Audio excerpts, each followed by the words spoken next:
Hey, what's up guys? Welcome back to another video. Sid here, and this week I'm gonna teach you the most common mistake when learning the pancake and a simple solution for how you can fix it. The pancake is a gymnastics flexibility skill where we basically fold ourselves together, placing our chest on the floor and keeping our legs in a straddle position.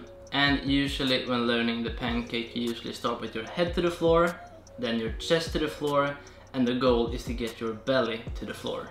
The pancake is primarily a lower body flexibility exercise and it's going to help target the hamstrings, the glutes, the hips, and the inner thighs. The problem with the pancake stretch is that it's a very advanced flexibility skill, and it's not a skill that you can just jump into and get started with right away. There are some prerequisites and there are some basic movements that you need to know before you get started with your pancake training. One important aspect of gymnastics is the separation between training for a skill and training the actual skill. So before we ever start training an actual skill, we need to prepare so that we are able to perform the skill. Otherwise, it's very easy to waste a lot of time on just practicing the skill but not actually improving. To perform a proper pancake, we need to be able to roll our hips forward and tilt the pelvis forward. That is going to allow us to hinge down towards the floor. If you can't rotate and tilt the pelvis correctly, then you're going to be stuck in that position, and the only way that you're going to be able to get to the floor is by rounding your back. And rounding your back is a very limited way of improving your pancake because you can only flex the spine so much, and it's going to be very taxing on your back as well. So in order to learn the pancake, we need to learn this hip position. And we need to find a progression that allows us to get into that position correctly without being limited by our mobility. And when we are performing a pancake, we can do the progression in a way that we either use gravity with us or against us. And in the beginning, of course, we want to have gravity on our side. We want it to help us get into the stretch. And as we get more advanced, we want to start to work against gravity to build more strength and get stronger in the position. When we are doing the pancake on the floor, we obviously don't get much help from gravity and we have to do most of the work ourselves. This is obviously going to be more advanced and it's not going to be optimal for someone who is new to pancake training. So what we can do is simply just stand up, and we're going to have the exact same pancake position, except we're going to be in a different angle, which is going to make it easier for us to get down towards the floor. And it's going to make it easier for us to get that correct hip position. And from there we can simply just get a box, sit down on the box and find an appropriate height that is suitable for your pancake level. Now that you know how to perform the pancake, you know why we want to perform it in a specific way. Let's go through some progressions that you can use to develop your pancake.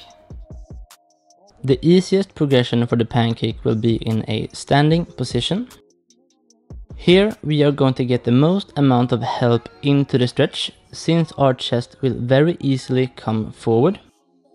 You want to stand with your legs at roughly 90 degrees apart, with the feet pointed forward or slightly out to the side. Keep your legs straight and squeeze the front of your thighs. From here you want your glutes to travel back and you want your chest to go forward. Remain a neutral position of the spine or a slight arch. Go as deep as you can without rounding your back, and then come back up to the starting position. To progress the exercise, you will add some weight, either a barbell on your back or you can hold a weight in front of you. Just like with normal strength training, you want to gradually increase the weight over weeks, and you want to easily get below 90 degrees in the standing pancake before you move on to the next progression.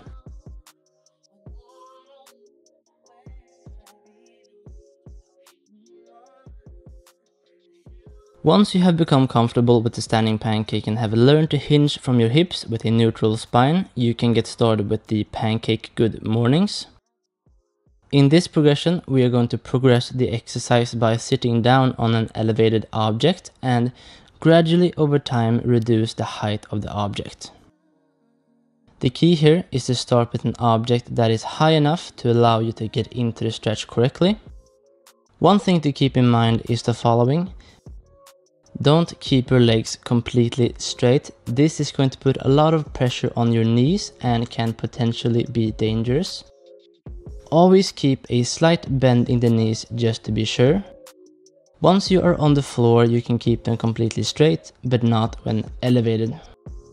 Just like in the previous progression, you want to keep a neutral spine or a slight arch in your back.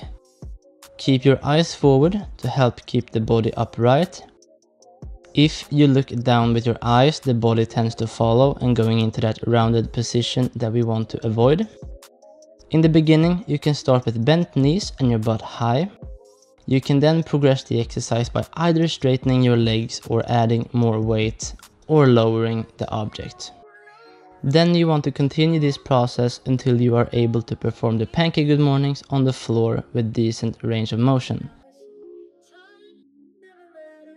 The last exercise will be beneficial for those who are able to perform a decent pancake on the floor and want to get all the way down. We are going to use some PNF and isometric contractions to allow the muscles to relax deeper into the stretch. What you want to do is place a weight plate or some stable object against the wall so it doesn't move when you push on it. Then you want to sit down in a pancake position where you are close enough to the object that you can barely reach it. Then you want to push your arms into the weight as hard as you can. At the same time, you want to squeeze your legs and you want to try to lift your legs off the floor. You're obviously not going to be able to lift the legs, but the idea is that you want to try and do it as best as you can. You want to do this for about 10 to 30 seconds. Then you want to relax, breathe out and go further into the stretch. Relax and take a few deep breaths for 10 to 30 seconds and then repeat the isometric contraction. If you got deeper, you can move further away from the weight to increase the intensity. You want to do this for as many sets as it takes to get to your deepest range of motion or where you feel like you can't go any further. You want to train the pancake about 2 to 4 times per week. Choose a progression that is suitable for your current mobility level. Focus on increasing the intensity for 3 to 5 weeks and then do a deload week and repeat the process. Intensity can be increased by adding more weight, doing longer holds, reducing assistance, or advancing in the progressions.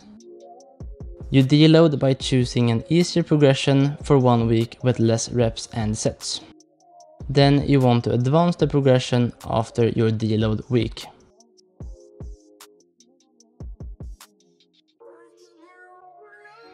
If you want to learn more about the pancake, then you can check out my pancake stretch program.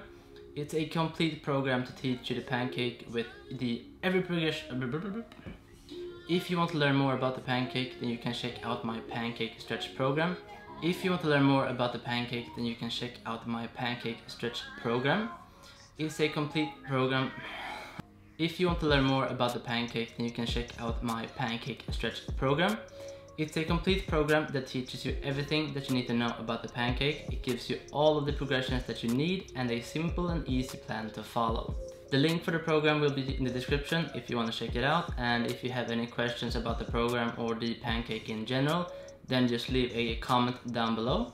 And thank you guys so much for checking out today's video. If you liked it, then please hit that thumbs up button, and if you're new here and you want weekly gymnastics videos, then please consider subscribing. And also make sure to hit that notification bell thingy so that YouTube updates you on all of my videos. Hopefully, let's hope YouTube can do that. And thanks for checking out this video, and I will see you in the next one. Peace.